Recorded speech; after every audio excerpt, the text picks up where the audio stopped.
leaves clues. Knowledge is the key, so equipped with the right tools. Mindset mastery, millionaire mentality. Focus on your inner game, perception is reality. Always make sure that you're following your passion. Rise it, grind it, take massive action. Stay true to the game daily with persistence. Following your game plan, gotta stay consistent. नोंथाङा खोनादोंना ओजों फैसुन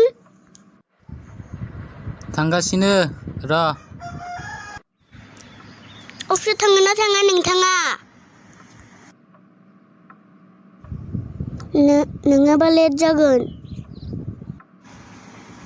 थांनोथ' ओंखारदो थांनिसैब्रा आङो फाग्लि